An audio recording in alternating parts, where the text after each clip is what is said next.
चलो तो हम लोग स्टार्ट करेंगे वर्क एंड एनर्जी। इसको हम लोग वन शॉट में ख़त्म करेंगे आज, ठीक है।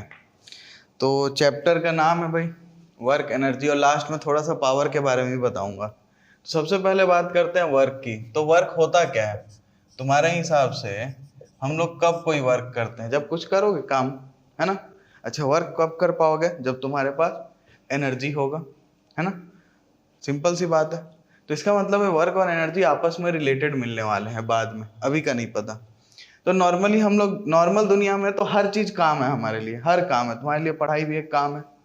बट जब हम आते हैं फिजिक्स में, जब हम साइंस में बात करते हैं, तो वर्क एक पर्टिकुलर कंडीशन पे ही डिफाइंड है। मतलब क्या है भाई यहाँ पे? तो मान लो कि मैं इस व्हाइट बोर्ड को पुश कर रहा हूँ, ठीक है। तो क्या ये व्हाइट बोर्ड कहीं जा रहा है? बट अगर मैं घंटों तक ऐसे पुश करते रहूंगा तो आखिर में मैं एक टाइम के बाद थक जाऊंगा, मतलब मेरा एनर्जी कम होता जाएगा। बट क्या मैंने कोई काम किया? नहीं किया ना भाई, क्योंकि जो चीज थी वो तो वहीं पड़ी हुई है। जब तक कि जो हम फोर्स लगाते हैं उसमें डिस्प्लेसमेंट ना हो, हमारा वर्क नहीं होता। मतलब अगर मैंने इस चेयर को यहाँ से खींचा और यहाँ से यहाँ आ गई, तो इसमें क्या हुआ? डिस्प्लेसमेंट है, इसकी पोजीशन चेंज हुई, और इसकी पोजीशन चेंज हुई तो इसका मतलब क्या है कि यहाँ पे मैंने कुछ वर्क किया। समझ में आई बात की नहीं? तो फिजिक्स में या साइंस में वर्क तभी होगा जब हम फोर्स अप्लाई करेंगे, और फोर्स की डायरेक्शन में या अपोजिट कैसे भी डिस्प्लेसमेंट होगा तभी। समझ में आई बात की नहीं? मतलब कोई भी उसका पोजीशन चेंज होना जरूरी है। तो वर्क का ये बेसिक कॉन्सेप्शन है। अब तुम ऐसे खड़े रहेगा, एक मान लो एक कूली जो स्टेशन पे मिलता है ना, वो अगर अपने सर पे रख के खड़ा है, घंटों तक खड़ा है, तो फिर उसके बाद बेहोश होकर गिर जाएगा, होगा ना, थक जाएगा, उसकी एनर्जी कम हो जाएगी, ठीक है। लेकिन क्या उसने कोई वर्क किया? नहीं किया। क्यों? क्योंकि वो खड़ा है, उसने पोजीशन चेंज नहीं की है। उसने उठाने में वर्क किया, उसको उठा के सर पे रखने में वर्क किया है, बट खड़े रहने में कोई वर्क नहीं किया। क्या है बात समझ में आई? तो मतलब जब तक डिस्प्लेसमेंट नहीं होगा तब तक वर्क नहीं होगा, ठीक है। तो हम लोग सुविधा के लिए ज़्यादा मेहनत ना पड़े, इसके लिए हम लोग एज्यूम करेंगे कांस्टेंट फोर्स, ठीक है। मतलब हमारा जो फोर्स, जो हम फोर्स F अप्लाई करने वाले हैं वो कांस्टेंट है, ठीक है। वैसे प्रैक्टिकल दुनिया में तो होगा नहीं, क्योंकि तुम पहले किसी चीज़ को जोर से दम लगाओगे, फिर थोड़ी देर बाद थकते जाओगे, तुम्हारा फोर्स कम होता जाएगा, होगा ना। बट ऐसा हम नहीं लेने वाले। हम क्या एज्यूम कर रहे हैं? Constant force. मतलब जो फोर्स तुम अप्लाई कर रहे हो वो कंटिन्यूअसली समय के साथ चेंज नहीं होगा। अगर तुम 5 न्यूटन अप्लाई कर रहे हो तो इन्फिनिटी तक 5 न्यूटन ही लगता रहेगा। समझ में आई बात की नहीं? ठीक है। तो अब अगर मैं एज्यूम करूं कि ये मान लो ये रोड है और इस पर ये ब्लॉक रखा हुआ है, और ये ब्लॉक का मास स्मॉल m है, ठीक है, और इस पे हमने फोर्स F अप्लाई किया इस डायरेक्शन में, ठीक है। ये इसकी ओरिजिनल पोजीशन थी, यहाँ से ये ब्लॉक यहाँ पहुँच गया, ठीक। और इसके इन पोजीशन में जो डिस्टेंस है ये मान लेते हैं हम लोग कि इसने s डिस्टेंस कवर किया, ठीक। तो अब यहाँ पे भी फोर्स अभी लगी रहा है, फोर्स अभी नहीं बदला हमने, ठीक। तो मैं तुमसे पूछता हूँ कि पॉइंट A से पॉइंट B ले जाने में कितना वर्क करना पड़ेगा? ठीक है, फोर्स यहाँ पे चेंज हो रहा है क्या? नहीं हो रहा है। तो for constant force work done, work is given by force into displacement, ठीक है कि नहीं बताओ?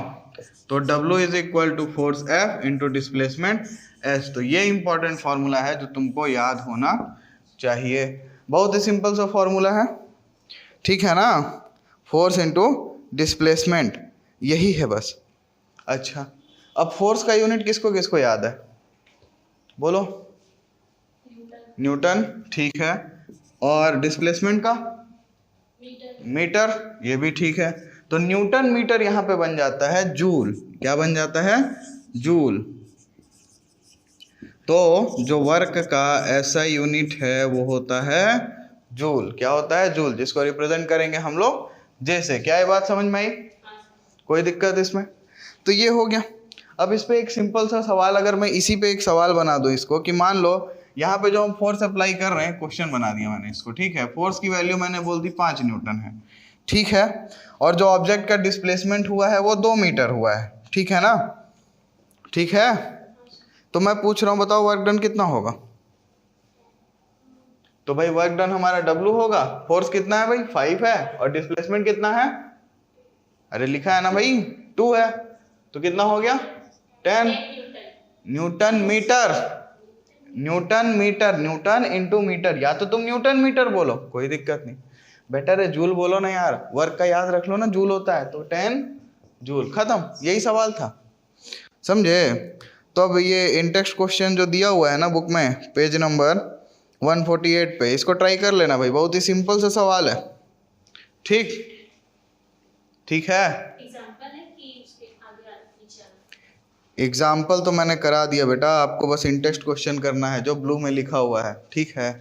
चलो तो अब आगे बढ़ते हैं, और अब हम एक ऐसा केस सोचते हैं, मान लेते हैं अब ये जो ब्लॉक है, इस ब्लॉक को बना देते हैं गाड़ी, इसी में हम सवाल करते जाएंगे, पहले इसको नोट कर लो, कर लिया नोट, चलो नोट कर लो इसको पहले, फिर उसके बाद नेक्स्ट क्वेश्चन देखेंगे। चलो तो अब इसी सवाल को थोड़ा और मॉडिफाई करते हैं, एक नया सवाल बनाते हैं। अब ये जो बॉक्स था, ये जो ब्लॉक था, इसको हम चेंज कर देते हैं एक कार में, एज्यूम कर लेना, भले ना दिख रहा हो बट एज्यूम कर लो एक कार है, ठीक है।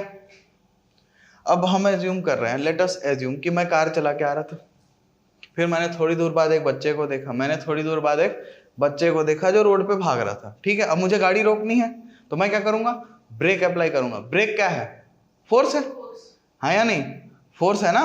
अच्छा अब मेरे को एक बात बताओ, मेरे को अपनी स्पीड कम करनी है, मेरे को अपनी स्पीड कम करनी है, और मैं जा उधर रहा था, तो मैं फोर्स किधर लगाऊंगा, इस साइड लगाऊंगा, अपोजिट डायरेक्शन में लगाऊंगा ना भाई, क्योंकि मुझे अपनी वेलोसिटी को कम करना है। और फोर्स लगाने का मतलब क्या, एक्सेलरेशन लगाना ना, F = ma, Newton second law, ठीक है ना। तो इसका मतलब है मैं जा इधर रहा था, तो मैं ब्रेक अप्लाई करूंगा इधर, ठीक है, ध्यान से सुनना इस बात को। तो अब मैंने यहाँ पे मान लेते हैं कि मेरी वेलोसिटी थी 10 मीटर पर सेकेंड, ओके, मैं बहुत सुंदर सुंदर नंबर लूंगा, तो 10 मीटर पर सेकेंड से मैं जा रहा था, ठीक। फिर मैंने बच्चे को देखा, मैंने ब्रेक लगाया, तो मेरी गाड़ी जो है वो मान लो 5 मीटर दूर बाद रुकेगी। ऐसा तो नहीं होता ना कि ऐसे ब्रेक लगा यहीं खड़े हो जाते हो, नहीं ना, थोड़ा आगे जाना पड़ता है।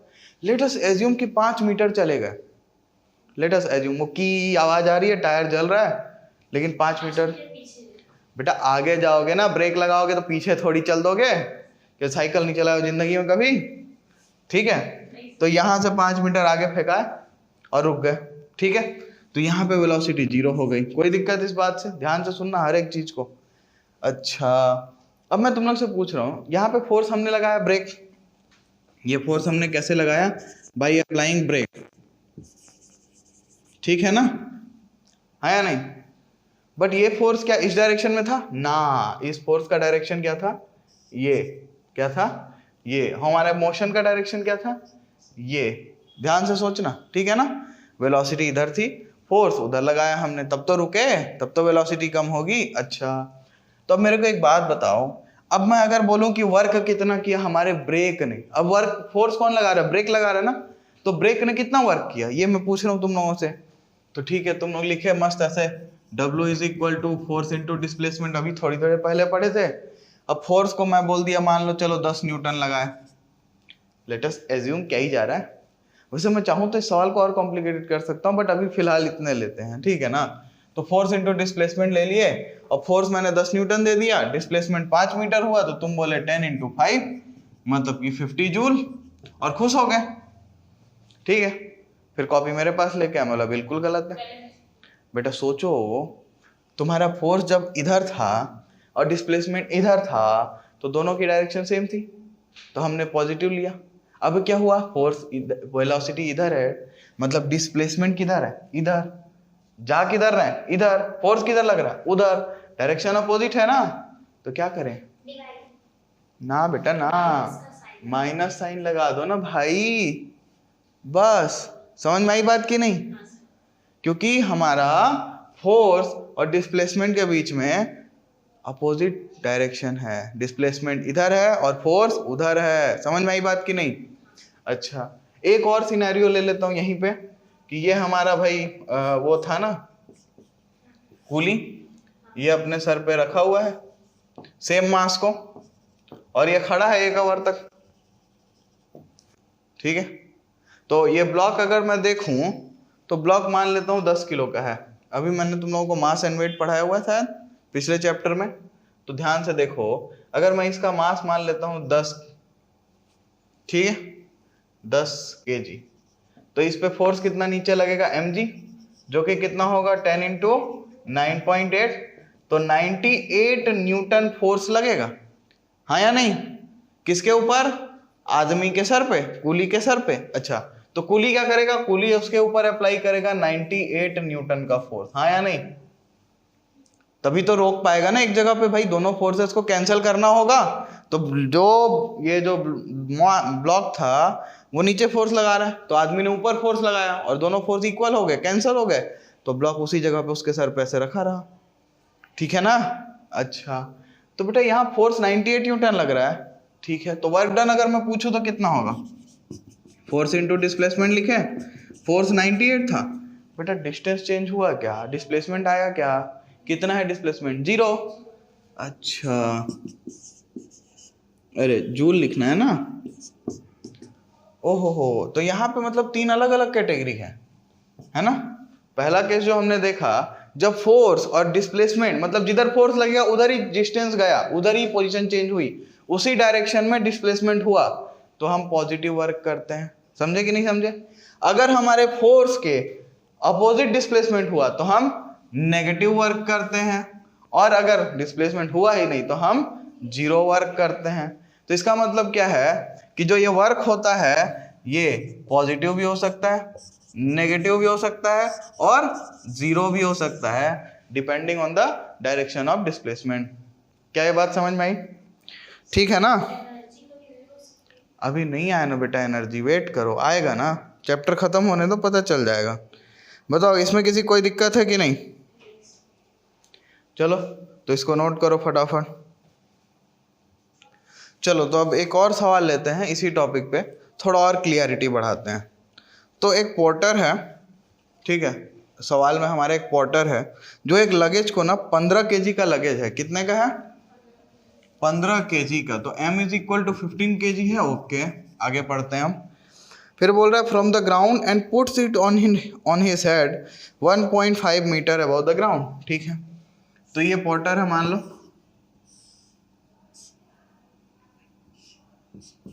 इसकी हाइट है कितनी? 1.5 मीटर, और इसने क्या किया, यहाँ एक लगेज पड़ा हुआ था जो कितने का था? 15 kg का, इसको इसने उठाया अपने दोनों हाथों से और उठा के अपने सर पे रख लिया, ठीक है ना, है या नहीं? अच्छा, calculate the work done by him, तो भाई इस भाई साहब ने इसको उठा के अपने सर पे रखने में कितना वर्क किया, ये हम लोग को निकालना है, ठीक है। अच्छा, तो ये 15 kg का था ना, इस पर नीचे mg लग रहा होगा कि नहीं लगेगा बताओ? इसका वेट mg होगा ना। अच्छा, m 15 है, अच्छा g हम लोग प्यार करने के लिए 10 ले लेते हैं, चलो, तो ये 150 न्यूटन हो गया, कोई दिक्कत? एकदम मस्त सिंपल, ठीक। अच्छा, अब ये यहाँ से यहाँ तक लेके जाने में कितना फोर्स लगाएगा पहले बताओ? नीचे फोर्स 150 लग रहा है, तो ऊपर भी इसको 150 फोर्स लगाना पड़ेगा कि नहीं? ऊपर भी इसको 150 फोर्स लगाना पड़ेगा, तो इसने फोर्स कितना लगाया? 150 न्यूटन। कितना लगाएगा नीचे फोर्स?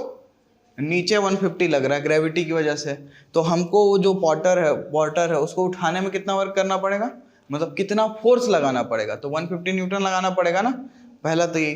तो हमको फोर्स की वैल्यू पता चल गई 150 न्यूटन, ओके। क्या हमको डिस्प्लेसमेंट मालूम है? बिल्कुल भाई, वो जमीन से उठा के अपने सर पे रख रहा है, तो जितनी उसकी हाइट है उतना ही डिस्प्लेसमेंट होगा, तो डिस्प्लेसमेंट कितना है? 1.5 मीटर, ओके। तो फोर्स मिल गया, डिस्प्लेसमेंट मिल गया। अब जरा सोचें, उठाने में फोर्स को उधर लगाएंगे ऊपर, और डिस्प्लेसमेंट किधर होगा? ऊपर, तो दोनों का डायरेक्शन कैसा हुआ? सेम, दोनों ऊपर हुआ ना। तो अगर मैं वर्क डन की बात करूं तो फोर्स इंटू डिस्प्लेसमेंट होगा। फोर्स कितना है? 150, डिस्प्लेसमेंट कितना है? 1.5। चलो दोनों को मल्टीप्लाई कर लेते हैं प्यार से, तो ये 15 का स्क्वायर 225 होता है, जिसको भी याद नहीं है देख लो। अच्छा, उसके बाद ये 0 और ये पॉइंट एक दूसरे को स्वाहा, पता है ना, ये पॉइंट को हटाने के लिए 1/10 करोगे, और ये 0 0 स्वाहा, तो आ गया 225 जूल, ठीक है। कुछ लोगों का हो सकता है आंसर दूसरा आएगा। कारण क्या है भाई, वो जी को 9.8 लेंगे तो उनका फोर्स कितना आएगा 15 इंटू 9.8, ठीक है। एस कितना है भाई, एस तो सेम रहेगा, और फिर वर्क डन कितना हो जाएगा 15 इंटू 9.8 इंटू 1.5। तो ये जब कैलकुलेट करोगे तो कुछ और आंसर आएगा, बट क्या तो वो आंसर गलत हो जाएगा? नहीं होगा, क्योंकि देखो 9.8 जी की वैल्यू होती है एक्चुअल में। हम लोग जब आलस करते हैं तो हम लोग 10 ले लेते हैं। बाकी तुम लोग अभी 9th क्लास में हो तो मैं सजेस्ट करूंगा कि जब क्वेश्चन में कुछ नहीं दिया है तो भी 10 ले लो, दिया होगा तो जो लेना है लेना ही पड़ेगा। बट अगर कुछ नहीं दिया है ना तो जब तक क्लास 9 में तभी तक की बात कर रहा हूँ, ध्यान रखना ये जोश 11th में मत बरकरार रखें, वहाँ पे कंडीशन चेंज हो जाएगी, वहाँ आपको 9.8 ही लेना है। तो अभी फिलहाल के लिए बेसिक दिमाग में क्या डालोगे कि हमको जी नहीं दिया है, क्वेश्चन में कुछ नहीं बोला है जी के बारे में, तो 10 लो, आसान काम करो और ख़त्म करो, ठीक है। तो ये बात समझ में आई क्या?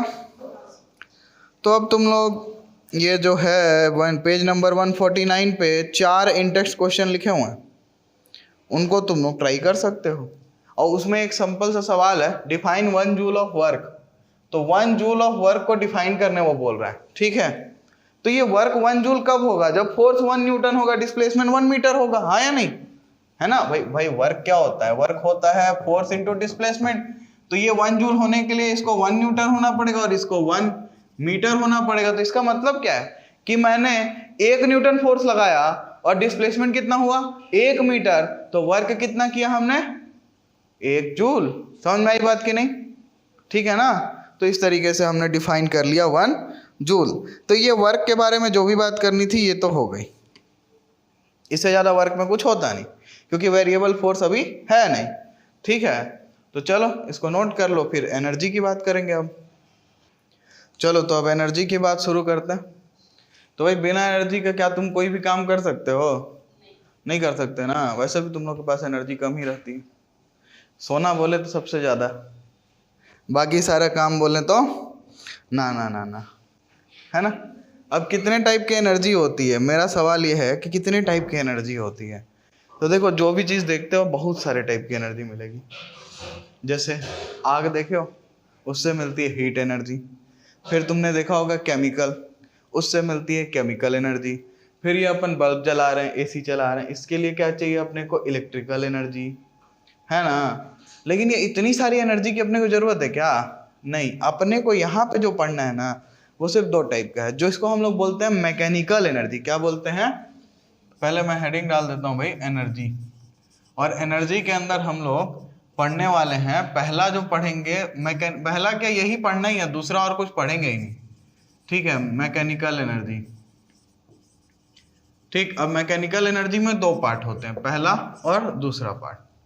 ध्यान से सुनना, हर एक बात इंपॉर्टेंट है इसमें। तो मैकेनिकल एनर्जी में मैकेनिकल चीज़ें इन्वॉल्व होंगी, मतलब मोशन की बात हो रही है। अब मोशन में तो 2 ही इंपॉर्टेंट चीज़ होती है, एक रेस्ट और दूसरा क्या? मोशन। रेस्ट मतलब क्या? उसकी पोजीशन फिक्स्ड है। रेस्ट मतलब क्या? उसकी पोजीशन फिक्स है। अच्छा, तो मैं यहाँ पे रेस्ट लिख रहा हूँ, ध्यान से सोचना। अच्छा, दूसरा जो अपने पास क्या है? मोशन। मोशन मतलब क्या होगा उसके पास? एक ऐसी चीज बताओ जो उसके पास होना जरूरी है मोशन करने के लिए। एनर्जी की वेलोसिटी? वेलोसिटी चाहिए ना बेटा, वेलोसिटी होगी तभी तो जाएगा, एनर्जी तो आएगा ही, एनर्जी अलग है, वो भी आएगा समझे पे, ठीक है। तो इसका मतलब क्या है? पहला तो रेस्ट पे होना चाहिए। ये रेस्ट क्या चीज बताता है? उसकी पोजीशन बताता है ना, तो इसको भी हटा देता हूँ। चलो इसकी जगह मैं ले लेता हूँ पोजीशन, चलेगा। और दूसरा हमने क्या लिया? वेलोसिटी। दूसरा क्या लिया? वेलोसिटी, है ना। तो 2 चीजें होती हैं, पोजीशन और वेलोसिटी, ठीक। तो पहली जो एनर्जी है ना वो पोजीशन की वजह से आती है, वो पोजीशन की वजह से आती है, और उसका नाम क्या होता है? उसका नाम होता है पोटेंशियल एनर्जी, ठीक है। और दूसरा जो है वो उसके मोशन की वजह से आती है या वेलोसिटी की वजह से आती है, जिसको हम लोग बोलते हैं काइनेटिक एनर्जी, ठीक है।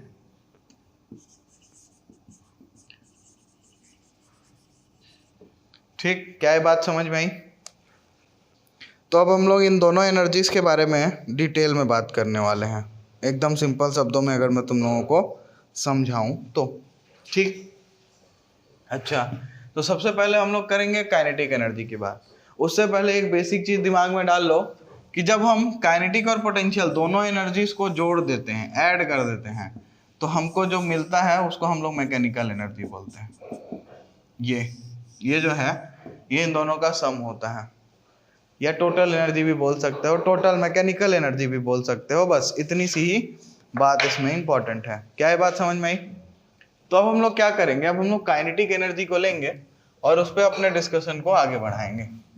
तो काइनेटिक एनर्जी अगर मोशन में है तो जितने भी ऑब्जेक्ट हैं मोशन में वो पोजेस करेंगे काइनेटिक एनर्जी। ठीक है, तो अगर तुमसे कोई डेफिनेशन पूछेगा कि व्हाट इज पोटेंशियल एनर्जी या व्हाट इज काइनेटिक एनर्जी, तो तुम क्या बोलोगे? तो तुमको बोलना पड़ेगा, क्या बोलना पड़ेगा भाई, कि काइनेटिक एनर्जी का डेफिनेशन लिखवा रहा हूं, लिख लो फटाफट। इट इज द एनर्जी, नहीं लिखो, the energy possessed bye a body, the energy possessed by a body, possessed, P-O-S-S-E-S-S-E-D, the energy possessed by a body by virtue of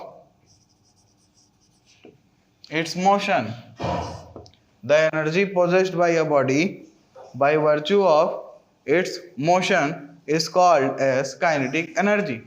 ठीक है, मतलब एक बॉडी जो है वो मोशन में है और उस मोशन की वजह से उसमें जो एनर्जी आएगी उसको हम लोग क्या बोलते हैं, काइनेटिक एनर्जी। क्या ये बात समझ में आई?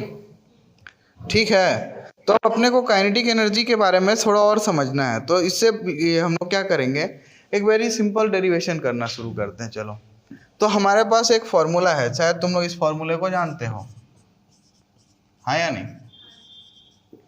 This is third equation of motion. Okay, ठीक है, तो यहाँ से क्या मैं डिस्प्लेसमेंट निकाल सकता हूँ? एस क्या लिख सकता हूँ मैं, v square minus u square upon 2a, हाँ या नहीं? ठीक है ना, ये अपना एस हो गया। अच्छा, और अगर मैं बात करूँ फोर्स की, तो फोर्स क्या होता है भाई अपना, मास इनटू एक्सेलरेशन होता है, ये भी अपन को मालूम है पक्का। अगर इन सारे डाटा को हिसाब में ले हैं और वर्क निकालें तो क्या होगा, वर्क होता है फोर्स इनटू डिस्प्लेसमेंट, है ना, और फोर्स कितना है, एम है, और डिस्प्लेसमेंट क्या है, v square minus u square by 2a। ए उड़ा दिया मैंने, ए उड़ा दिया मैंने, बताओ कोई दिक्कत है? अच्छा, तो W इज इक्वल टू क्या हो गया, 1/2 mv square minus 1/2 mu square. बताओ, ध्यान से देख लो, कोई दिक्कत है तो बताओ। बेटा नीचे 2 है ना, उसको अलग से लिख दिया, क्या फर्क पड़ता है, और m v square minus m u square, ठीक है ना। तुम इसको ऐसा लिख लो भाई, ये लो ऐसा लिख लो, m into v square minus u square. अब चलेगा, इसको अलग इसको अलग इसको अलग लिख लिए। अब बेटा m into v square half m v square, m into u square half, ठीक है ना, हैप्पी, और दिक्कत नहीं है ना। अच्छा, तो अब अगर मैं बोलूं कि if u is equal to 0, अगर u 0 होगा तो क्या होगा भाई, यहां देखेंगे, आंख खोल के देखेंगे, तो वर्क डन कितना हो जाएगा, कितना हो जाएगा, हाफ एम वी स्क्वायर। ध्यान से सोचना, ये क्या हो, क्या रहा है, हो ये रहा है भाई कि ये मेरा एक ऑब्जेक्ट समझ लो विथ मास m, ठीक है, इसको मैंने u इज इक्वल टू 0 से फोर्स F लगाया, ठीक है, फोर्स F लगाया, h डिस्टेंस दूर पहुंचाइए, और इसकी वेलोसिटी कितनी हो गई, v, वेलोसिटी कितनी हो गई, v। समझ में आई बात कि नहीं भाई, वेलोसिटी बढ़ाने के लिए फोर्स लगाना पड़ेगा ना, फोर्स लगाओगे तो एक्सेलरेशन भी तो आएगा, तो इसका मतलब क्या है कि मैं इस पे एक्सेलरेशन लगा रहा हूँ, ऐसा बोल सकता हूँ मैं। बोलने को तो मैं कुछ भी बोल सकता हूँ, फोर्स बोल सकता हूँ, एक्सेलरेशन मेरी मर्जी है, क्योंकि both are related and mass is a constant thing, mass थोड़ी ना चेंज होता है। क्या ये बात समझ में आई? तो ये जो W है ना, इसी को हम लोग काइनेटिक एनर्जी बोलते हैं, इसी को हम लोग काइनेटिक एनर्जी बोलते हैं। तो इसलिए हम लोग E के या फिर KE, जिससे तुमको समझना है, तुम ये दो में से कुछ भी लिख लो, वो कितना होगा, हाफ m वी स्क्वायर। अब ये ना, ये तुम्हारे लिए है बस, वेरी सिंपल डेरिवेशन, एकदम सिंपल तरीके से हम लोग लेके आए हैं, कुछ भी नहीं किए हैं। तो kinetic energy is half m v square. तो अब आगे से ये डेरिवेशन कोई नहीं पूछने वाला तुमसे, ध्यान रखो। तुमसे क्या पता होना चाहिए भाई, तुमको पता होना चाहिए कि kinetic energy is equal to half m v square, ठीक है। तो अगर तुमको ये बात पता है तो 99% तुम्हारा काम हो गया। एंड पहले 99% स्कोर कर लो, बाकी 1% का बाद में देखेंगे, ठीक है। क्वेश्चन बनाना सीख जाओगे, अपने आप हो जाएगा काम। तो क्या ये बात समझ में आई? तो मतलब मैं काइनेटिक एनर्जी को अगर ऐसे सोचूं तो क्या है ये, कि कोई बॉडी रेस्ट पे है, उसको मैं v वेलोसिटी ले जाने पे जितना वर्क करूंगा वही उसकी काइनेटिक एनर्जी होगी, हाँ या नहीं? मतलब मैं जितना वर्क करता जाऊंगा उतना उसका काइनेटिक एनर्जी बढ़ता जाएगा, मैं जितना वर्क करता जाऊंगा उतना उसका काइनेटिक एनर्जी बढ़ता जाएगा। समझ में आई बात कि नहीं? और मतलब ये भी बोल सकता हूँ कि work done will be stored in kinetic energy, ऐसा भी तो बोल सकता हूँ मैं। तो बोलने को लैंग्वेज बदल सकते हैं बट मीनिंग वही होगा। समझ में आई बात कि नहीं? हाँ, अब इसके बारे में थोड़ी सी बात करूं। वैसे तुम्हारे सिलेबस में नहीं है बट फिर भी थोड़ा तो दिमाग लगा सकते हो। If I am talking about you, you is the initial velocity, है ना? तो ये हाफ एम यू स्क्वायर क्या होगा?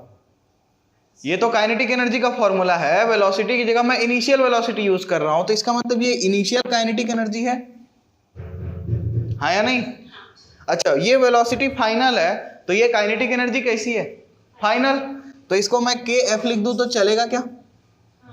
अच्छा, के एफ माइनस के आई, तो डब्ल्यू इज इक्वल टू के एफ माइनस के आई। ये वर्क एनर्जी थ्योरम है जो क्लास 11 में पढ़ते हैं, बट तुम लोग देखो इतनी सिंपल सी बात थी ये। मतलब आसान भाषा में ये कि इनिशियल काइनेटिक एनर्जी अगर कुछ है, मैं वर्क करूंगा तो उसकी काइनेटिक एनर्जी बढ़ जाएगी, उसकी काइनेटिक एनर्जी बढ़ जाएगी। समझ में आई बात की नहीं? ठीक, तो ये था तुम्हारा बेसिक सा। अब एक सवाल देखोगे एकदम वैल्यू पुट करने वाला। देखो एक सिंपल सा सवाल लेता हूं मैं, बहुत ही सिंपल सा, ध्यान से सुनना। An object of mass 15 kg, तो मास बोला तो फटाक से ऐसे मास लिख लेने का। आगे बढ़ते हैं। Is moving with uniform velocity of 4 metre per second square. Is moving with uniform velocity of 4 metre per second square, मतलब वेलोसिटी कितनी है भाई? 4 metre per second square. Okay, आगे बढ़ रहा है। What is the kinetic energy possessed by the object. Kinetic energy पूछ रहा है भाई, क्या लिखूं मैं? Half m v square. Half m कितना है भाई? 15, वी कितना है भाई? 4 का स्क्वायर हो जाएगा, ठीक है ना? तो 15 इंटू 4 का स्क्वायर 16 डिवाइड बाई 2, ये 8 आया। 15 इंटू 8, 15 8 जा, 15 8 जा। किसी को नहीं याद है? किसी को भी याद नहीं है तो बोलो ना यार, जल्दी बोलो। पक्का है ना? सही तो है, हैं? ठीक है, तो क्या ये बात समझ में आई? बताओ। तो ये था एकदम बहुत ही सिंपल वाला सवाल, इससे सिंपल सवाल कुछ हो नहीं सकता। सर, ये काइनेटिक एनर्जी का यूनिट भी है क्या? बेटा अभी ये यहाँ क्या लिखे हो? Work is equal to kinetic energy, work is equal to kinetic energy. बेटा वर्क का यूनिट क्या था? जूल। काइनेटिक एनर्जी का यूनिट क्या होगा? सोचने वाली बात थी क्या? बट मुझे लिखाना चाहिए था, मुझे लिखाना चाहिए। लिख लो भाई ऐसे बड़ा बड़ा, ऐसा ही यूनिट ऑफ एनर्जी, नहीं काइनेटिक एनर्जी लिख लो। Kinetic energy is equal to joule, ठीक है? अब खुश? चलो ठीक है ना, चलो नोट करो, एक सवाल और करेंगे इस पे। चलो तो नेक्स्ट क्वेश्चन स्टार्ट करते हैं। अब देखो, इससे पहले मैं यहाँ फॉर्मूला लिख देता हूँ। Kinetic energy is equal to half m v square, ठीक है? अब सवाल पढ़ेंगे, ध्यान से सुनना, सवाल सुनना बहुत जरूरी है, क्योंकि जैसे पढ़ता हूँ मैं तो तुमको सीखना है कि भाई मैं कैसे डाटा निकाल रहा हूँ, आखिर यही तो करना है तुमको भी एग्जाम में। तो मैंने शुरू किया पढ़ना। What is the work to be done, what is the work to be done to increase the velocity of a car, to increase the velocity of a car from 30 km per hour to 60 km per hour. 30 to 60, initial velocity 30, final velocity 60, ठीक है ना? तो मैंने फटाक से question लिखा, u की value लिखी 30 किलोमीटर पर आवर और v की वैल्यू लिखी 60 किलोमीटर पर आवर। पहला डाटा कंप्लीट। लेकिन मुझे यहाँ से अभी मेरी आत्मा को शांति नहीं मिली है, अभी मेरा काम कंप्लीट नहीं हुआ है। क्यों नहीं कंप्लीट हुआ? मेरे को पसंद ही नहीं आया ये किलोमीटर पर आवर में है, इसका मैं अचार डालूंगा क्या ना। तो मुझे क्या करना पड़ेगा भाई? तो मुझे इसमें 5/18 का मल्टीप्लाई करना पड़ेगा। ये याद नहीं होगा तुम लोगों को? चलो एक मैं सिखा देता हूँ रफ में। 30 है, किलोमीटर बाई आवर है, हाँ या नहीं? अब ध्यान से देखना ना, सब्स्टिट्यूशन करेंगे। किलोमीटर को मीटर में कन्वर्ट करना है, मीटर पर सेकेंड स्क्वायर होता है ना, सॉरी मीटर पर सेकेंड होता है यहाँ वेलोसिटी एक्सेलरेशन। तो किलोमीटर को मीटर में कन्वर्ट करना है भाई, तो 1 किलोमीटर में कितने मीटर? बहुत बढ़िया। आवर को सेकंड में कन्वर्ट करना है, तो पहले 1 आवर में कितने मिनट? 60 मिनट। 1 मिनट में कितना सेकंड? 60 सेकंड। ओके, नाउ 0 0 उड़ाने का प्रोग्राम शुरू करते हैं। ये लो 0 0 उड़ गया। अभी मैं इसको नहीं देखूंगा, सिर्फ इसको देखूंगा, ठीक है ना? तो 2 5 जा 10 और 2 3 जा 6, तो 30 इंटू इधर क्या बचा? 5/18। तो हम लोग ट्रिक यहाँ याद रखते हैं कि जब भी अपने को किलोमीटर पर आवर से मीटर पर सेकंड में कन्वर्ट करना है, तो हम क्या करेंगे? 5/18 से मल्टीप्लाई। क्या ये बात समझ में आई? इसको नोट कर लो और दिमाग में घुसा के रख लो, जिंदगी भर काम आएगा। अभी भी नहीं आएगा तो 12th तक आएगा, 12वीं कक्षा तक जरूरत पड़ती है इसकी। और उल्टा काम बोलूँ तो भैया 18/5 का कर लेना, ये तो कॉमन सेंस है, which is not so common, but ठीक है, मैं एज्यूम कर लेता हूँ कि तुम लोगों के पास है। तो इंटू 5/18, ठीक है। अब क्या करें भाई बताओ? मल्टीप्लाई करो। तो ये 3 10 से जाएगा और ये 3 6 से जाएगा। अब ये 2 यहाँ पे 2 आएगा और यहाँ पे 5 आएगा, तो 5 5 जा 25/2। ओके, मैं चेंज नहीं कर रहा हूँ, यू को मैं यही छोड़ूंगा ना। नेक्स्ट वाले को अगर मैं देखूं तो ये 30 का डबल है 60, हाँ या नहीं? ध्यान से देखना, आंखें खोल के जादू करूंगा अभी मैं। ये 30 का डबल 60 था ना, ये 25/2 मीटर पर सेकंड है ना, तो ये उसका डबल क्या होगा? 25 मीटर पर सेकंड होगा कि नहीं? बोलो बेटा, किलोमीटर पर आवर में डबल हो गया तो मल्टीप्लाई तो 2 से हुआ ना। तो अगर यहाँ पे मैं 30 इंटू 2 लिखता तो यहाँ तक 2 आता, मल्टीप्लाई हो गया और 2 2 स्वाहा हो के आ जाता। अगर तुमको मेरी बात पे भरोसा नहीं है तो तुम एक काम करो, 60 इंटू 5/18 करके देख लो। 18 5 जा 60 आ जाता है। समझ में आया कि नहीं? अब आगे का सवाल पढ़ते हैं। If the mass of the car is, अरे यहाँ पे गड़बड़ हो गया। क्या गड़बड़ हुआ? ये कि अपन यहाँ 2 से कट किए थे, 2 5 जा 10 और 2 3 जा 6 होता है ना, तो ये 25/3 है। तो यहाँ पे मेरे को क्या करना पड़ेगा? डबल करना पड़ेगा। तो मैं क्या करूँगा? 2 इंटू 25/3 करूँगा, मतलब 50/3 metre per second. Sorry for the mistake, ठीक है? तो सिली मिस्टेक्स हो जाती हैं, वेरी सिली, क्योंकि 6 को 2 से डिवाइड करने के बाद अगर हम 2 लिख रहे हैं तो सिली मिस्टेक ही है वो। बट यहाँ चलेगा, एग्जाम में नहीं चलेगा ना, वहाँ पे माइनस हो जाएगा तुम्हारा नंबर, ठीक है? तो अब आगे पढ़ते हैं सवाल को। तो क्या बोल रहा है भाई? If the mass of the car is 1500 kg, mass of the car is 1500 kg। Okay, तो ये मुझे मास भी बता दिए, इनिशियल वेलोसिटी बता दिए, फाइनल वेलोसिटी बता दिए, और पूछ रहे हैं कितना वर्क करना पड़ेगा, हाँ या नहीं? अभी यहाँ मैंने इसको क्यों नहीं मिटाया? इसीलिए तो नहीं मिटाया। देखो बेटा, ये इनिशियल वेलोसिटी, ये इनिशियल एनर्जी, ये फाइनल एनर्जी, दोनों में जो डिफरेंस होगा वही होगा वर्क डन, जो हम एक्स्ट्रा करने वाले हैं, हाँ या नहीं? तो बड़े आराम से हम फॉर्मूले में वैल्यू डालेंगे और निकाल लेंगे। तो 12mv² माइनस 12mu²। ओके, तो हाफ को मैं कॉमन ले लेता हूँ, m को भी कॉमन ले लेता हूँ। ध्यान से देखना, m कितना है भाई? 1500। तो ब्रैकेट में मुझे क्या मिलेगा? v² minus u², 1/2 into 1500। ध्यान से देखना, मैं जादू कर रहा हूँ। v² minus u², a² minus b² क्या होता है? a plus b into a minus b. तो यहाँ भी मैं वही यूज कर रहा हूँ, v plus u into v minus u, ताकि मेरा कैलकुलेशन आसान हो जाए। कम कैलकुलेशन करेंगे ना यार, तो क्या हो जाएगा? 1/2 into 1500 into v plus you, ये रहा v, ये रहा u, कितना होगा भाई? लिख देता हूँ मैं, v कितना है 50/3 प्लस 25/3 और into v minus you. v कितना है भाई 50/3 माइनस 25/3। तो ध्यान से देखो, ये 2 से इसको काट दूं क्या 750 आएगा, दिख रहा है तुम लोग को। और ये 50 प्लस 25 75/3 और ये 50 माइनस 25 25/3, हाँ या नहीं। अच्छा अब ये 3 से कटेगा क्या, 3 1 जा 3 सॉरी 3 2 जा 6 फिर 15 बचा 25। तो ये फिर से 25 आ गया। ओके अच्छा ये 3 इसको भी खाएगा क्या, 3 2 जा 6 3 5 जा 250 आया।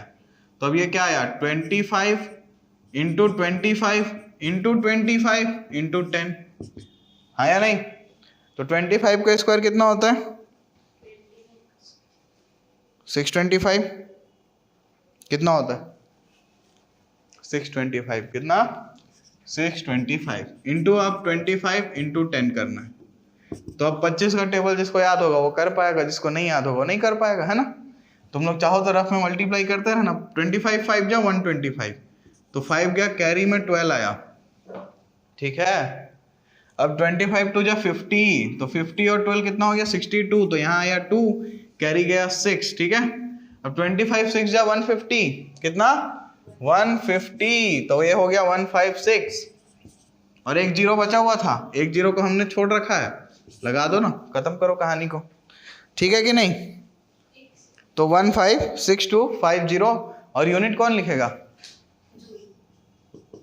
मैं लिख दिया, ठीक है। समझ में आई बात की नहीं। तो ये था, बहुत ही आसानी से तुम्हारा सवाल सॉल्व हो गया। अब मान लो ये तुमको फॉर्मूला ही नहीं मालूम, ये मालूम ही नहीं, ठीक है, ये नहीं मालूम, ठीक है। तो अगर मुझे ये मालूम है u, तो मैं काइनेटिक इनिशियल निकाल लूंगा हाफ mu²। फिर मेरे को v मालूम था तो मैं काइनेटिक फाइनल निकाल लूंगा हाफ mv², ठीक है ना। अब दोनों एनर्जी निकालूंगा मैं, तुम लोग का एक होमवर्क है, करना है तुमको घर जाके, निकालोगे हाफ mu², m मालूम है ना, u निकाले है ना, पुट करके ला लोगे, ये ला लोगे, है ना। अब एक बात बताओ भाई, काइनेटिक एनर्जी बढ़ गई, कैसे बढ़ेगी, वर्क करने पे। कैसे बढ़ेगी, वर्क करने पे। तो वर्क कितना करना पड़ेगा भाई, तो k final minus k initial. तो इस मेथड से, ये मेथड 2 है, इससे अपन सॉल्व करके कल लेके आएंगे, अपने आत्मा से वेरीफाई करेंगे, यही आंसर आएगा बेटा। हाँ बोलो। 250 है ना, हाँ तो अगर मैं यहाँ बस 250 तो कहीं 25 दिखा है 3 बार।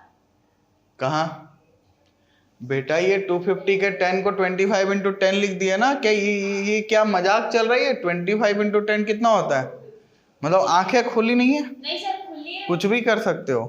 ये 25 को तुम 5 इंटू 5, इसको 5 इंटू 5, इसको 5 इंटू 5 भी लिख सकते हो, तुम्हारी मर्जी। Maths is a tool, maths tension लेने के लिए नहीं बना है, टूल है, टूल, जैसे चाहो वैसे यूज करो। ये क्या कर रहा हूं मैं, ये मैथ से तो है, ये v plus you v minus you लिख दिया, वैल्यू डाला, फटाफट काटा, ये क्या है, मैथ्स का एक सही इस्तेमाल। अब तुमको हथियार दे दिया गया, तुमको चलाना ही नहीं आता, क्या होगा, चोर आएगा लूट के चल देगा, पैसा भी लूटेगा, हथियार भी लूट लेगा, डबल फायदा उसका। तो चलाना आना चाहिए ना। तो बंदूक रखने से मतलब नहीं है, बंदूक तलवार जो भी तुम रखना चाहते हो उससे मतलब नहीं है, तुमको चलाना भी आना चाहिए उस इंस्ट्रूमेंट को, ठीक है कि नहीं। चलो नोट करो फिर। और ये पेज नंबर कितना है भाई 152, इस पे भी 3 सवाल हैं, बड़े नन्हे मुन्ने सवाल हैं, इनको ट्राई कर सकते हो तुम लोग, ठीक है। तो चलो अब दूसरे फॉर्म ऑफ एनर्जी की बात करते हैं, जो कि हमारे पास क्या है भाई, वो है पोटेंशियल एनर्जी, ठीक है ना।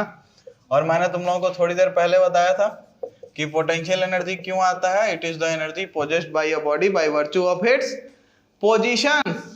जो पिछला डेफिनेशन लिखा हो ना काइनेटिक एनर्जी का, उसमें मोशन को हटाने का और क्या डालने का, पोजीशन, और काइनेटिक हटाने का और क्या डालने का, पोटेंशियल। Very simple. तो डेफिनेशन में नहीं लिखवाऊंगा, लिख लोगे ना घर जाके, कोई दिक्कत तो नहीं है, ठीक है।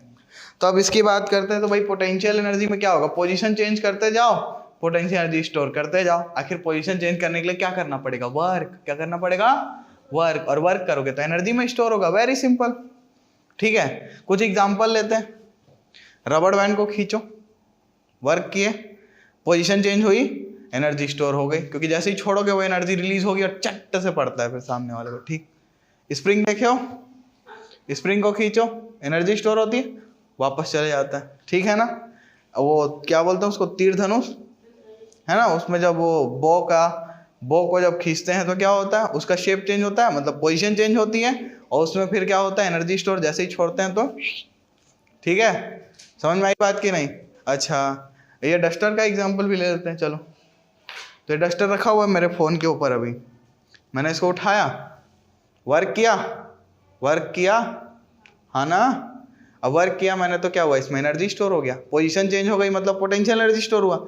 जैसे ही छोड़ा वो पोटेंशियल एनर्जी कहाँ गई, इसकी वेलोसिटी बढ़ने लगी, मतलब काइनेटिक एनर्जी में चेंज होने लगी, और जब टक्कर होके आवाज आई तो वो जो एनर्जी काइनेटिक एनर्जी थी वो कहाँ गई, वो हीट एनर्जी और साउंड एनर्जी में चली गई। समझ में आई बात की नहीं? तो ये देखो कितने सारे एनर्जी के फॉर्म्स थे, सब आपस में ऐसे ऐसे ऐसे कन्वर्ट हो रहे थे।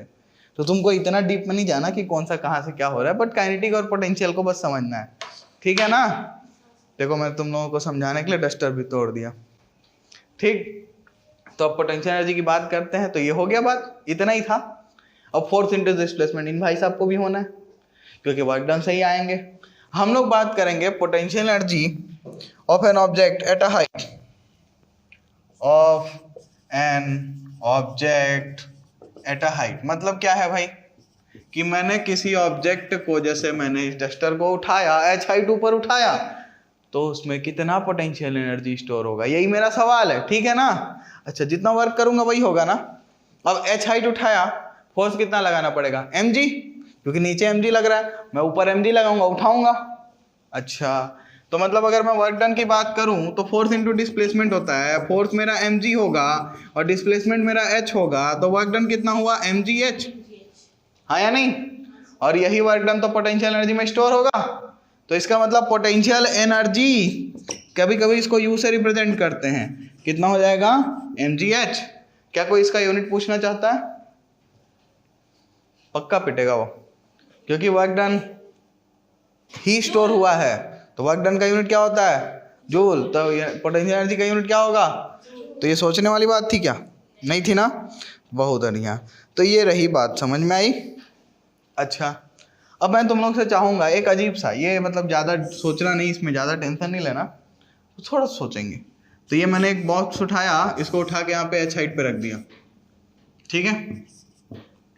तो यहाँ पे इसकी पोटेंशियल एनर्जी कितनी होगी, mgh, हाँ या नहीं?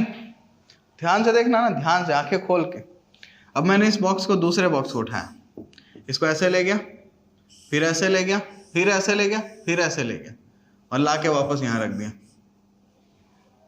ठीक है, अभी भी इसकी हाइट कितनी है, h। तो इसमें इसकी पोटेंशियल एनर्जी कितनी होगी बताओ? तो मैं फिलहाल बता दे रहा हूं, mgh ही होगी। कितनी होगी, mgh ही होगी, चेंज नहीं होगी। ठीक है, अब इसका कारण क्या है, क्यों है, कैसा है, ये 11वीं में जाके डिराइव कर सकते हो, या इट्स अ होमवर्क, तुम घर पे डिराइव करो। Very simple homework. क्या करना है भाई, यहाँ वाले हाइट को h ले लेना है, x ले लेना है, चलो x ले लेते हैं। तो ये जो बची हाइट कितनी हो गई, h माइनस x, हाँ या नहीं? ठीक है ना? इस पॉइंट को पोजीशन A ले लेना, इसको पोजीशन B ले लेना, इसको C ले लेना। ठीक है, और ये डायरेक्ट यहाँ A से C पहुंच गया है। ठीक है ना? अब ध्यान से सुनना मेरी बात को। देखो A से B ले जाओगे, फोर्स किधर लग रहा है, नीचे, सॉरी फोर्स किधर, ऊपर लगा के उठाएंगे ना यार, ऊपर ऊपर ऊपर ऊपर। ठीक है, तो इसलिए हमारा वर्क कितना होगा, mgx। कितना वर्क होगा, mgx, फोर्स इंटू डिस्प्लेसमेंट। ठीक है, अच्छा, अब यहाँ पहुंचने के बाद जब मैं इधर शिफ्ट कर रहा हूँ ना, इधर शिफ्ट कर रहा हूँ, तो इस डायरेक्शन में नीचे ना फोर्स लग रहा था, जिसको मेरे को अपोज करके ऊपर उठाना था, इधर कोई फोर्स ही नहीं था। तो इधर में जो वर्क होगा यहाँ से यहाँ जाने का, वो वर्क 0 होगा। यहाँ से यहाँ जाने का WAB जो था वो तुमने अभी बताया कितना, mgx था। फिर यहाँ से यहाँ जाने का कितना हो जाएगा, mg into h minus x, और यहाँ से यहाँ आने का फिर से हो जाएगा 0। तो जब इन दोनों को ऐड करेंगे तो तुम लोग को दिख रहा है क्या, mgx कटते हुए, यहाँ प्लस mgx है, वहाँ माइनस mgx है, स्वाहा, मिल गया ना mgh। तो ये ऐसा बहुत ज़्यादा डिटेल में नहीं जाना है, बट मैंने तुम लोग को बोला तो देख लो, थोड़ा आंखें खोल के देख सकते हो क्या दिक्कत हो रही है, ठीक है। अच्छा, अभी मैंने तुम लोग को एक और एग्जांपल दिया कि हम लोग जो मैंने डस्टर गिराया तो मैंने बताया कि कई सारे एनर्जी के फॉर्म्स हैं, वो इंटर कन्वर्टिबल है। मैं एक फॉर्म से दूसरे फॉर्म में जा सकता हूँ, दूसरे फॉर्म से पहले फॉर्म में आ सकता हूँ, ठीक है ना। बट उस पर डिटेल में स्टडी नहीं करनी है तुम लोगों को। तो अब एक वेरी सिंपल सवाल लेंगे, एक बहुत ही सिंपल सा सवाल लेंगे, ध्यान से सुनना। लेकिन क्या बोल रहे भाई, find the energy possessed bye an object of mass 10 kg। तो मास लिख लिया मैंने, अरे सिर्फ kg लिखा, 10 तो लिखा ही नहीं। चलो बढ़िया, आगे देखते हैं। When it is at a height of 6 metre, कितना हाइट है उसका? 6 मीटर। तो मैंने h लिख लिया 6 metre, okay. Given g is equal to 9.8, g कितना लेना है भाई? तो अब यहाँ पे अपने पास कोई भी सुटे वो लिबर्टी नहीं है, आज़ादी नहीं है, आज़ादी तुमसे छीन ली गई है। उसने बोला 9 पॉइंट यूज करने का, मतलब 9.8 ही यूज करना है, ठीक है ना, ओके। तो अब अगर मैं बोलूँ पोटेंशियल एनर्जी U या फिर potential energy PE is equal to क्या होता है भाई, अभी हमने सीखा mgh होता है। m कितना है 10, g कितना है 9.8, h कितना है 6। तो अब इसको मल्टीप्लाई तुम लोग खुद करोगे, तब तक मैं इसको मिटा रहा हूँ। उससे पहले ये मल्टीप्लिकेशन करके मेरे को तुम लोग आंसर बताओगे, जल्दी से करके बताओ, ठीक है। कर सकते हो, बहुत बड़ा नहीं है मल्टीप्लिकेशन, क्योंकि देखो 10 इंटू 9.8 का क्या होगा भाई, वो पॉइंट 10 को खा जाएगा, वो पॉइंट 10 को खा जाएगा। अब तुमको करना क्या है, 98 इंटू 6 नहीं कर पाओगे? कर ली। 98 इंटू 6 कितना होगा, जल्दी करो बताओ यार, इतना टाइम लगाओगे? 6 8 जा 48, ऐसा तो 4 कैरी हो गया, 6 9 जा 54, 54 और 4 58 आ गया यार, इतना सिंपल था। तो इसमें मैं टाइम क्यों दूं? तो बोलो ना, हो गया तो मुंह खोल के बोलना होता है, नहीं बोलोगे तो मैं सोचूंगा नहीं बना पा रहे हो। चलो एक और सवाल देखो फिर, ओके। नाउ दिस क्वेश्चन बहुत ध्यान से सुनना है। क्या बोल रहे भाई, an object of mass 12 kg, an object of mass 12 kg, okay. Let us note this data, 12 kg। देखो जैसे ही डाटा मिल रहा है, मैं भले इधर चले आया हूँ लेकिन वापस आके मैं डाटा लिख रहा हूँ। तो तुमको भी सवाल पढ़ते टाइम यही ध्यान देना कि सवाल जब पढ़ रहे हो तो जैसे ही डाटा मिला तो वो तुम्हारा गिवन डाटा में स्टोर होना चाहिए, नहीं स्टोर होगा तो सॉल्व नहीं कर पाओगे, ठीक। आगे पढ़ते हैं। अब object of mass 12 kg is eight a certain height above the ground, कुछ हाइट पे है, हाइट का पता नहीं, अभी हाइट के बारे में कुछ बोला ही नहीं, at a certain height above the ground, ठीक है। If the potential energy of the object is 480 joule, यहाँ क्या बोल रहा है, potential energy is 480 joule, okay. Find the height at which the object is with respect to ground, तो ये तो हाइट ही पूछ दिया भाई, और उसके बाद इसने बोल दिया given g is equal to 10। Oh my god, इतना अच्छा सवाल, ओके। तो अब ये सब मिल गया। तो अगर मैं बोलूं पोटेंशियल एनर्जी क्या होता है भाई, mgh, इसको वो मसाले वाले चाचा के नाम से भी याद कर सकते हो, mdh मसाले सच सच, ठीक है। तो पोटेंशियल एनर्जी मालूम है, 480 डाल दिया, मास मालूम है 12 रख दिया, g 10 और h निकालना है, तो h इज इक्वल टू कितना हो जाएगा, 480 डिवाइड बाई 12 इंटू 10, ये 0 उड़ाया, 12 4 जा 48, ठीक है ना। तो मिल गया h 4 मीटर, खत्म, इतना सिंपल। क्या ये बात समझ में आई? ठीक है, पक्का?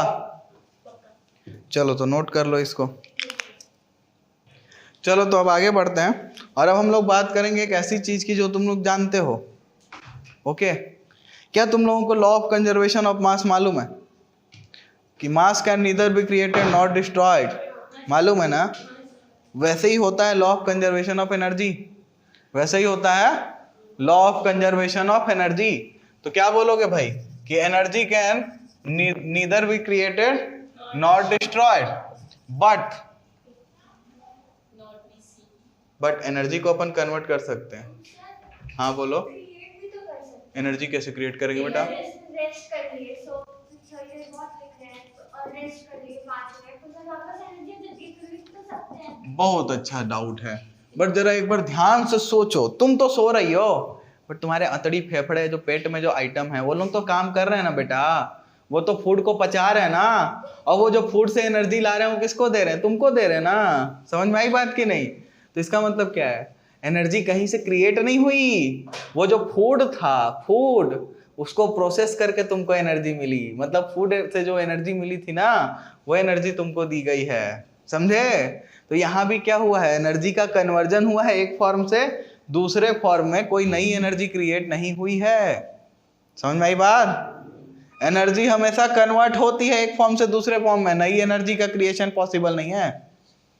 ठीक है, किसी न किसी के पास एनर्जी होगी जिसको तुम चेंज करके लाओगे अपने रिक्वायर्ड फॉर्म में। जैसे वाटर फ्लो कर रहा था, हमको बिजली चाहिए थी, हमने क्या किया, वाटर के डैम लगा दिया, वाटर के पास जो काइनेटिक एनर्जी थी उसको कन्वर्ट करके हम इलेक्ट्रिकल एनर्जी में यूज कर रहे हैं। क्या ये बात समझ में आई? तो इसका मतलब क्या, एनर्जी को सिर्फ हम कन्वर्ट करते हैं, क्रिएट नहीं कर सकते और डिस्ट्रॉय भी नहीं कर सकते, नहीं कर सकते। हाँ, फिर से सोच लो, बोलो, जरूर ट्राई करो। सर एनर्जी जैसे अपन दौड़ लिए, बहुत ज्यादा दौड़ लिए, थक गए तो एनर्जी तो खत्म हो गई। वाह बेटा, तुम्हारी जो एनर्जी खत्म हुई वो गई कहाँ? तुम्हारा बॉडी हीट हुआ तो हीट में कन्वर्ट हुआ वो एनर्जी, और फिर तुमने इन्वायरमेंट भी हीट तो किया है ना। तुमने सांस ली, ऑक्सीजन छोड़ा, तो तुमने कूल एयर लेके गर्म हवा छोड़ी, तो ये भी तो तुम्हारा क्या हुआ, वर्क ही तो कर रहे हो ना हीट करने में। तो हीट एनर्जी में चेंज किया, साउंड एनर्जी में चेंज किया, तो तुम्हारे पास जो एनर्जी स्टोर थी वो कहीं तो गई। समझे कि नहीं समझे? बात समझ में आई ना? तो एनर्जी कभी डिस्ट्रॉय नहीं होती, कभी क्रिएट नहीं होता। जितना भी एग्जांपल सोच लो मैं तुमको प्रूव करके दे दूंगा कि कन्वर्जन हुआ है, डिस्ट्रॉय और क्रिएशन पॉसिबल नहीं है। तो क्या law of conservation of energy clear है कि energy can neither be created not destroyed, it can only be converted from one form to another. ठीक है, बट हमने तो सिर्फ मैकेनिकल एनर्जी की बात करनी है, तो ये तो law of conservation of energy है, ठीक है, पता है, चलो जान दो। हम बात करेंगे मैकेनिकल एनर्जी की। मैकेनिकल एनर्जी क्या होता है? Sum of kinetic energy and potential energy. क्या होता है? ओके, तो mechanical energy is equal to kinetic energy plus potential energy. Okay, क्या ये बात समझ में आ रही है? किसी को इसमें कोई दिक्कत तो नहीं है ना? हाँ, अब मैंने बोला एनर्जी चेंज होती ही नहीं, इसका मतलब क्या है? लेकिन अभी हम थोड़ी देर पहले देख रहे थे कि काइनेटिक एनर्जी बढ़ा सकते हो, घटा सकते हो, पोटेंशियल एनर्जी बढ़ा सकते हो, घटा सकते हो, लेकिन काइनेटिक और पोटेंशियल के सम को कभी चेंज नहीं कर सकते हो। तो इसका मतलब क्या है कि this is equal to constant, this is equal to constant. ठीक है, सो मतलब क्या है, तुमको ये याद रखना है, kinetic energy plus potential energy is equal to constant. तो इसका मतलब क्या है, जिस केस में तुम काइनेटिक एनर्जी बढ़ा रहे हो वहां पोटेंशियल एनर्जी घटा रहे हो, ताकि सम हमेशा बराबर रहे। क्या ये बात समझ में आई? मतलब अगर मैंने पोटेंशियल एनर्जी को 5 जूल बढ़ा दिया तो काइनेटिक एनर्जी 5 जूल घट जाएगी। समझे कि नहीं समझे? तो ये बात समझ में आनी चाहिए कि total energy remains constant, and हमारे लिए टोटल एनर्जी सिर्फ मैकेनिकल एनर्जी है, which is kinetic plus potential. Clear है? पक्का? हैप्पी हो इस चीज से? ठीक है ना? अब इस पे ज़्यादा डिटेल में नहीं जा सकते क्योंकि हमको चैप्टर भी ख़त्म करना है और 9th क्लास के लिए पढ़ा रहा हूँ मैं। अगर ये 11th के लिए होता तो मैं अभी 1 घंटे और इस कंजर्वेशन ऑफ एनर्जी पे बात करता तुम्हारे साथ, और हम काइनेटिक को कन्वर्ट करते पोटेंशियल में, फिर पोटेंशियल को काइनेटिक में कन्वर्ट करते और बहुत सारी बातें और कर सकते थे। लेकिन ये हमको अभी नहीं करना है ना, वो 11th में आओगे तो पढ़ना। ठीक है, और मैंने क्या बोला था तुमको कि भाई वर्क और एनर्जी की बात तो होगी, लेकिन एक और चीज होती है जो इनसे रिलेटेड है, वो क्या है? पावर, है ना? अगर मैं 2 लोगों को काम बोलूं, एक बहुत ही हट्टा कट्टा है और दूसरा कमजोर है, तो कौन ज्यादा आसानी से वो काम कर पाएगा? जो जिसके पास पावर ज्यादा है, हाँ या नहीं? तो पावर क्या है? जो काम को ज्यादा आसानी से करेगा, ज्यादा जल्दी करेगा, उसके पास पावर ज्यादा होगी, हाँ ही नहीं? अच्छा, तो इसका मतलब क्या है? हेडिंग डालो पावर और नीचे में लिखो रेट ऑफ डूइंग वर्क। नीचे में क्या लिखोगे? Rate of doing work. समझ में आई बात कि नहीं? काम करने की गति, है ना? बहुत सिंपल है भाई, जो जितना कम समय में जितना ज्यादा काम कर लेगा उसका पावर उतना ज्यादा है। वेरी सिंपल, है ना? अगर मैं वही काम मान लेते हैं तुमको देता हूं और वो काम मैं खुद करूं तो मैं उसको जल्दी करूंगा। सिंपल है ना? सिंपल। तो इसलिए हम लोग पावर को क्या बोलते हैं, power P is equal to work done per unit time, work done per unit time. ठीक है, work done per unit time. तो work done per unit time को मैं क्या बोलूंगा, वर्क डन किस में था भाई, वर्क डन किस में था, जूल में। किस में था, जूल में। ओके, और टाइम किस में होता है, सेकंड्स में। तो यूनिट क्या हो गई, जूल पर सेकेंड। मीटर कहाँ से आ गया इसमें, सिर्फ जूल है और सेकेंड है तो जूल पर सेकेंड हुई ना, और क्या। ठीक है कि नहीं। हाँ सर। अच्छा, इसके अलावा देखो ऐसा है ना कि एक साइंटिस्ट थे जेम्स वॉट, और इन्होंने एनर्जी मतलब पावर पे बहुत सारी काम की थी, इलेक्ट्रिकल सर्किट्स में। एक्चुअली मेन बात तो ये है, तो इनके नाम से ना पावर का यूनिट है एक, जिसको हम लोग बोलते हैं वाट। जिसको क्या बोलते हैं, वाट। क्या, वाट। WHAT वाले नहीं, WATT वाला, जिसको अपन कैपिटल W से रिप्रेजेंट करते हैं। ठीक है, तो कई बार पावर का यूनिट वाट यूज होता है। अब देखो ऐसा है कि वाट ना इतना सफिशिएंट यूनिट नहीं था। This joule per second is equal to watt. तो 1 जूल एनर्जी जब 1 सेकेंड में होगी, क्या होगी, जब हम 1 जूल वर्क करेंगे 1 सेकेंड में, तो हमारा पावर कितना होगा, 1 वाट। हमारा पावर कितना होगा, 1 वाट। ठीक है, हाँ बोलो। वोल्ट और वाट, वाट। में क्या डिफरेंस है? अरे ये वाट, वाट, ये वाट माने क्या वाला वाट, ये नहीं सर, वोल्ट जो बोलते हैं, वोल्ट, वोल्ट उसके बारे में अभी मत सोचो। दिस इज वोल्ट, वो दूसरी चीज है। ये वोल्टेज है, ये कक्षा 10वीं में समझना, अभी ज्यादा मत जूझो। पोटेंशियल का यूनिट है। बताने को मैं बहुत कुछ बता सकता हूँ, बट यही ठीक है, उसको इतना ही देखो। ठीक है, तो वाट, तो वह मैं बोलूंगा 1 वाट कब होगा, तो जब 1 जूल 1 सेकेंड होगा। मतलब क्या है कि when 1 joule work is done in 1 second, then power is 1 watt. ठीक है ना। बट 1 वाट ना बहुत अच्छा यूनिट नहीं था, बहुत छोटा यूनिट था, और हमारे दैनिक जीवन जो डेली लाइफ है उसमें इस यूनिट की ज़्यादा इज्जत नहीं थी। ठीक है, तो इसलिए लोगों ने क्या बना दिया, लोगों ने बना दिया 1 किलोवाट। 1 किलोवाट, और किलो में कितना होता है, 1 किलोग्राम में, 1 केजी में कितना ग्राम, 1000 ग्राम, 1000 ग्राम। तो वैसे ही 1 किलोवाट में कितने वाट, तो 1000 वाट।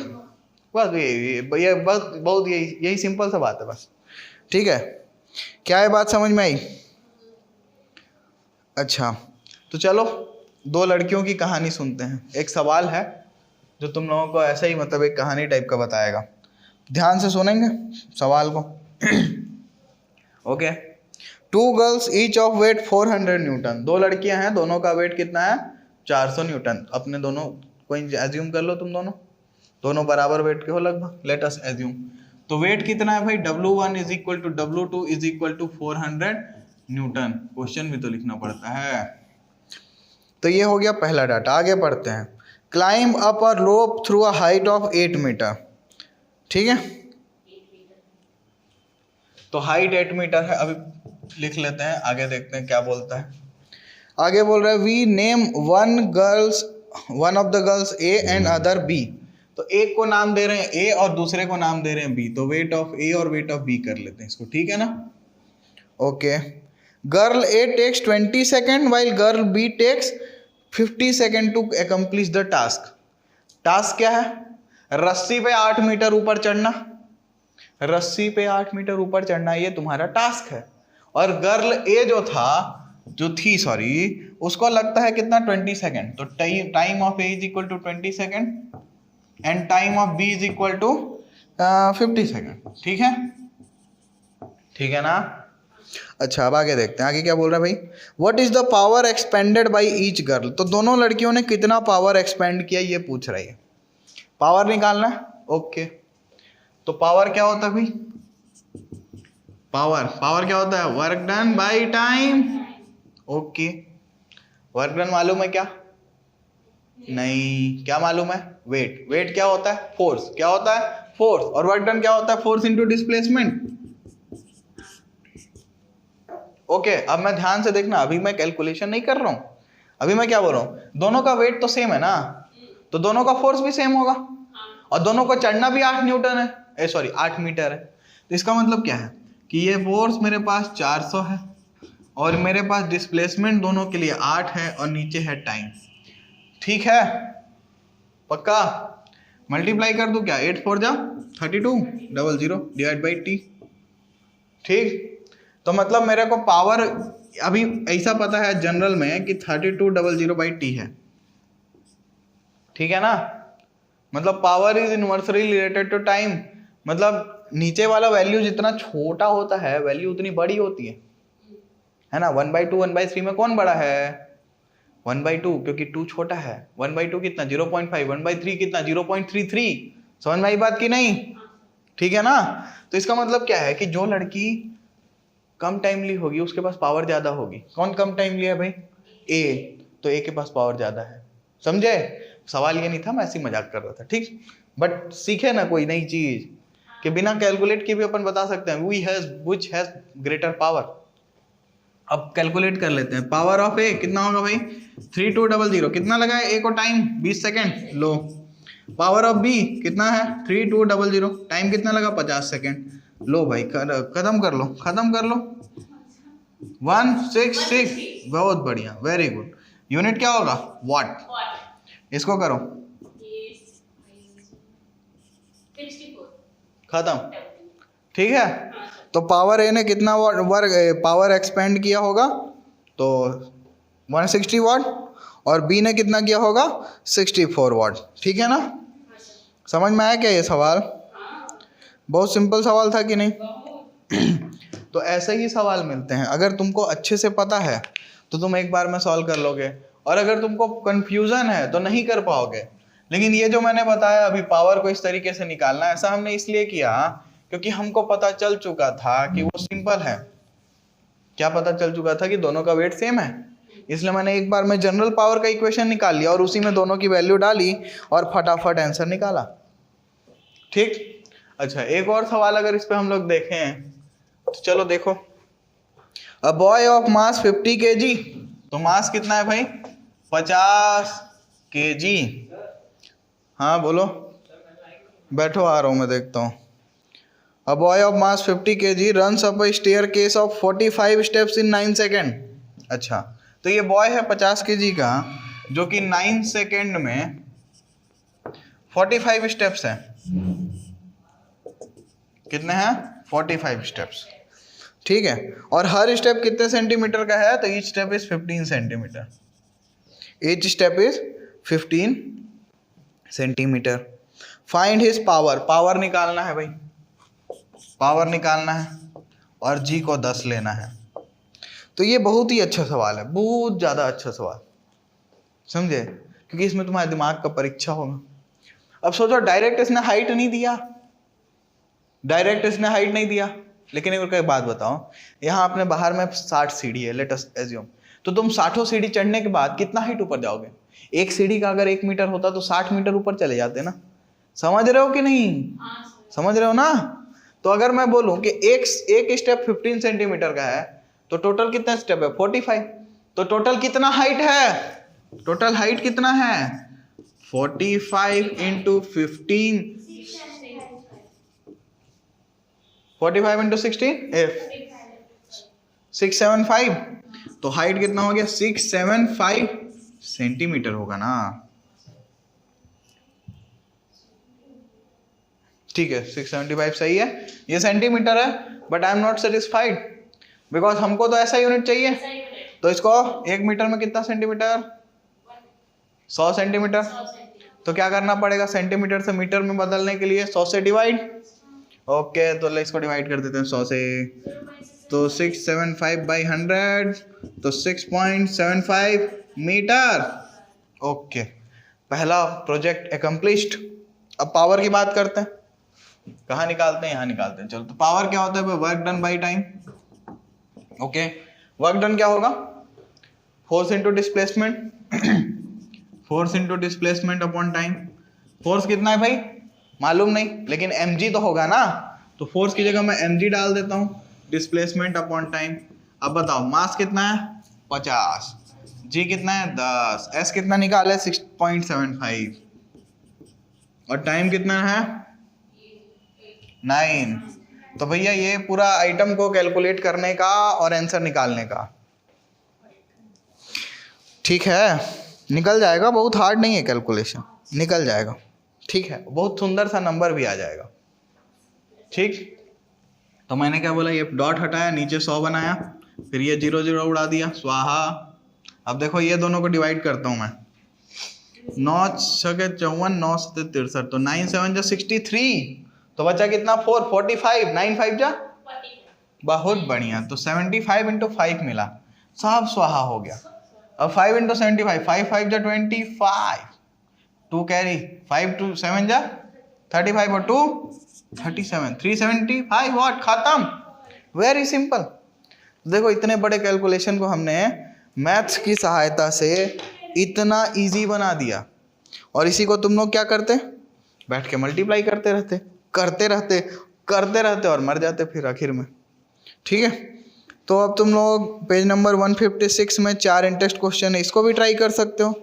अब लास्ट एक चीज़ और बताऊंगा मैं, कमर्शियल यूनिट ऑफ एनर्जी। देखो तुम लोग घर में जब बिजली वाला आता है मीटर रीड करने, तो वो क्या बताता है तुमको, यूनिट, 1 यूनिट 2 यूनिट, तो वो यूनिट है क्या, उसके बारे में बात करेंगे अभी। ठीक है, तो पहले इसको नोट कर लो। चलो तो अब ना हम लोग बात करेंगे कमर्शियल यूनिट ऑफ एनर्जी की। तो मैंने क्या बोला भाई, मैंने बताया तुम लोगों को कि हम लोग मीटर जब रीडिंग कराते हैं तो यूनिट में बताते हैं, वो यूनिट क्या होती है इसके बारे में बात करनी है हमको। अच्छा, इसके अलावा देखो ऐसा है ना कि जो अपना जूल यूनिट है ना, वो बहुत छोटा है, और इतना छोटा है कि उससे अगर मैं डेली लाइफ की चीज़ों की बात करूंगा ना तो तुम्हारा दिमाग खराब हो जाएगा, क्योंकि कुछ ऐसा आएगा 1,85,00,000 ऐसा, वो 1 सेकेंड में उतना यूज हो जाएगा, तो किसको मजा आएगा, नहीं आएगा ना। तो इसलिए हम लोग क्या करेंगे, हम लोग बात करते हैं बिगर यूनिट की। और बिगर यूनिट में हमने बात की थी किलोवाट आवर की, जो 1000 वाट को यूज करते थे हम लोग, है ना। अच्छा, तो ये जो किलोवाट आवर है उसमें किलोवाट की तो बात कर लिए थे हम लोग कि वो 1000 वाट होता है, आवर की बात कर लेते हैं और कंक्लूड करते हैं इसको। ठीक है, तो मैं बात कर रहा हूँ 1 kilowatt our, this is the commercial unit of energy, जिसको कमर्शियली एक्सेप्ट किया गया है और यूज किया जाता है। सो जब ये चीज 1 किलोवाट हो जाती है तो आपका जो रीडिंग है वो 1 यूनिट ऊपर चले जाता है आपके मीटर में, जो आप लोग घर में लगा हुआ देखे हो। ठीक है, तो जितना किलोवाट आवर तुम यूज करोगे, जैसे तुमने मान लो 120 किलोवाट आवर यूज किया, ठीक है, तो तुम्हारा मीटर रीडिंग कितना बोलेगा, 120 यूनिट्स। समझ में आई बात कि नहीं। And this is the commercial unit.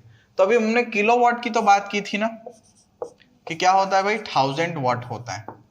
अभी आवर को छोड़ देते हैं। ठीक है, तो 1 इंटू 1000 तो मैंने लिख दिया 1000। ओके, ध्यान से देखना, वाट, आवर को मिनट में करता हूं मैं। ठीक, तो ये कितना हो गया 60, और 1 2 3 4, 1 2 3 4। ओके, अब मैंने मिनट को सेकंड में कर दिया, तो एक और 60 ला दूंगा, तो ये 6 इंटू 6 36, और 1 2 3 4 5, तो इंटू 10 की power 5 watt second. And what is watt second, it is joule, ये तो जूल है ना। तो इसका मतलब क्या है, हो गया भाई। अब देखो यहाँ पे ना ये अच्छा नहीं लगता हम लोग को, हम लोग क्या करते हैं, यहाँ पे 10 से डिवाइड कर देते हैं और मल्टीप्लाई कर देते हैं, तो ये 36 इंटू 10/10 कर देते हैं, इंटू 10 की पावर 5 कर देते हैं, वाट सेकेंड को जूल लिख देते हैं। ठीक है, और ये 10 इंटू 10 की पावर 5 को लिख दिया 10 की पावर 6, चलेगा। और 36/10 को लिख दिया 3.6, चलेगा। ठीक है, तो 1 kilowatt hour is equal to 3.6 into 10 power 6 joule.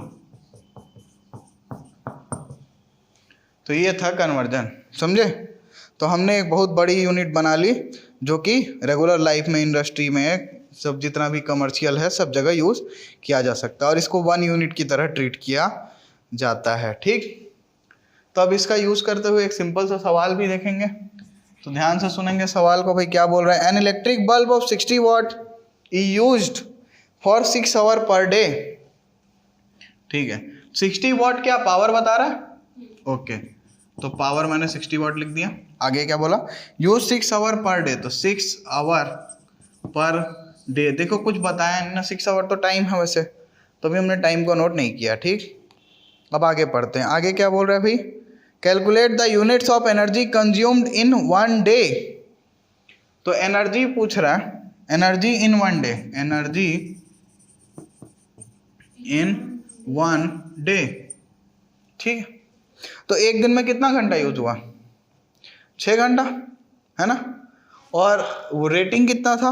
Power of the bulb is 60 what, 60 what उसका पावर था, और टाइम अपने को कितना बताया? 6 आवर। क्योंकि 1 डे की बात हो रही है इसलिए मैं टाइम को अब लिख सकता हूँ 6 आवर। समझे कि नहीं समझे? ठीक है। अब ये पूछ रहा है number of units, number of units पूछ रहा है, यूनिट पूछ रहा है। यूनिट क्या होता है? 1 unit is 1 kilowatt our, 1 unit is 1 kilowatt our. तो मुझे क्या चाहिए? मुझे किलोवाट आवर में एनर्जी चाहिए, ठीक है। अच्छा, तो एनर्जी क्या होगा भाई? देखो पावर क्या होता है? Work done upon time. तो वर्क डन क्या होगा? Power into time, and this is what is energy, ठीक है।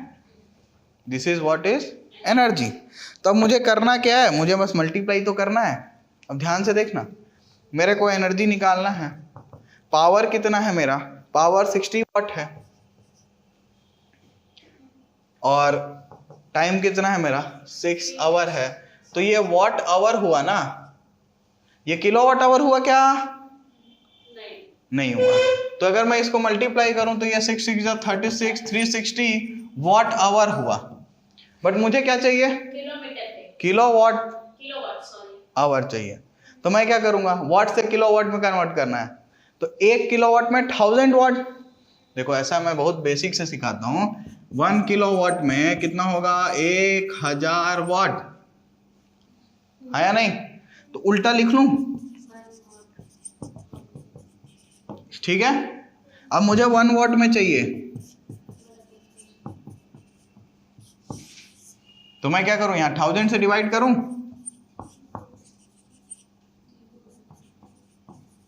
हाँ या नहीं? तो भाई देखो ये 0 0 स्वाहा, क्या आया? 0.36 किलोवाट आवर, एंड यही तो यूनिट है। तो नंबर ऑफ यूनिट्स कितना आ गया भाई? 0.36। समझ में आई बात की नहीं? सो हमने सक्सेसफुली पूरे चैप्टर को सिंगल शॉट में ख़त्म कर दिया। अब तुम लोग इसकी एक्सरसाइज के जितने भी सवाल हैं उनको ट्राई कर सकते हो, बना सकते हो, कुछ डाउट्स होने पे पूछ भी सकते हो, ठीक है। तो चलो एंजॉय करो।